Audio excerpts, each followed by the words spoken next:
There was one woodcutter.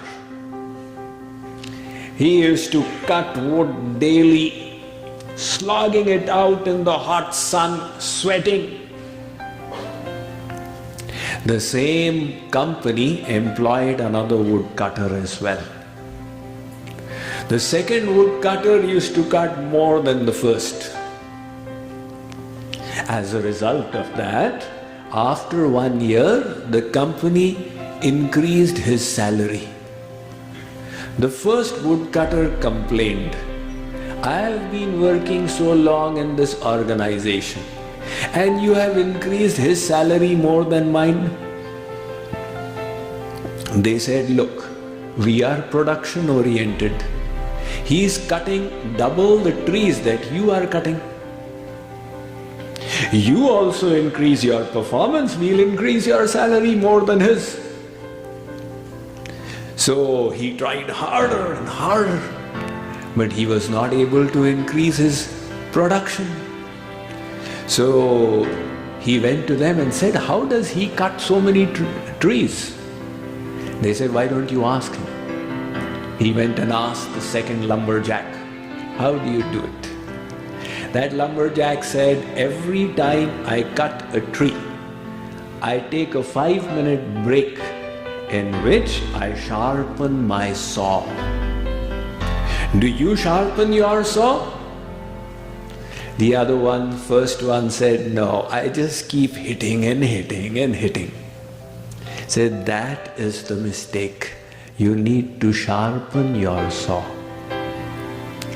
Similarly, you are working in the world, you are running from morning till night, from crisis management to problem to difficulty to resolution of conflict at home and the office, amongst the relatives, with the people in India, over the phone and via Skype.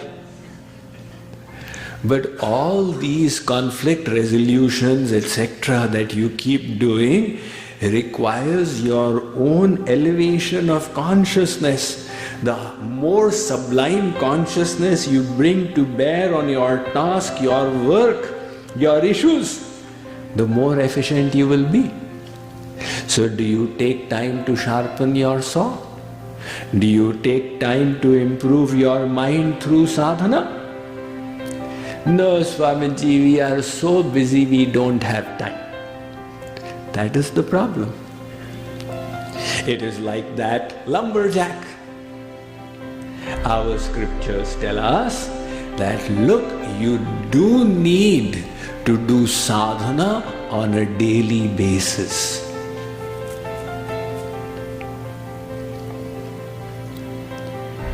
Just like you exercise.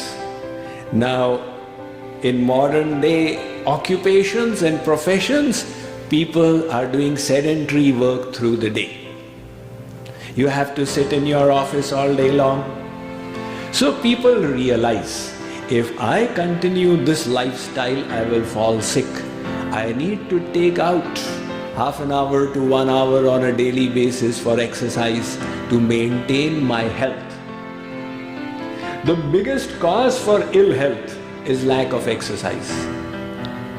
And the biggest solution is the exercise. Whether you do the yoga asanas or walk or run or aerobics or gym, anything will help.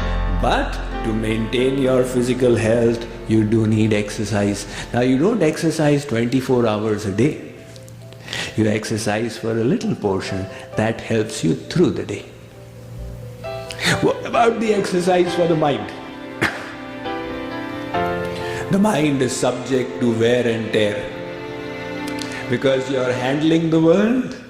That is why the attachment, the hatred, the hankering, the aversion, the distraction, all this is going to happen when you live in the world. Now, for some time, you need to enhance the quality of your mind and thoughts. Otherwise, then you will say, "Why are bad thoughts coming to me always?" Because you are not endeavoring to purify the mind. So simple. Lord Krishna says in the Bhagavad Gita, "Vivikta sevi laghvashi," do sadhana in isolation. Even the Bible says, when thou prayest, enter thy closet and lock thy door. What is the idea of that? The world should not be able to distract you. That is isolation. Even if 50 people are sitting for sadhana and the world is not distracting, that is isolation. You have heard from me in the past the example of milk and water. If you take milk and pour it in water, it will mix in the water. The milk does not have the strength to maintain its undiluted entity when it is in association with water. Now you do something to the milk. Keep it separate from the water.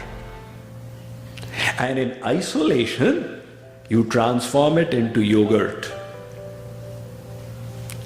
Now churn the yogurt and extract butter. This butter is now immiscible. It will sit on the water and float. It will challenge the water, Mr. Water, you can do nothing to me now. As long as I was milk, you would dilute my concentration. People would throw me away in Indian restaurants. Waiter, kaisa doodh laaye ho? Isme pani mila hua hai, le jao isko. But now, pani bhai sahab, you can do nothing to me, because separate from you, I transformed myself into butter.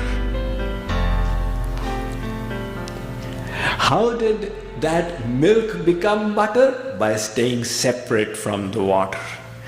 Like the milk is our mind. Like the water is the world. When you live in the world, the mind becomes diluted by it. And if you wish to make it immiscible, for some time you keep the world away. This is the principle of sadhana in isolation.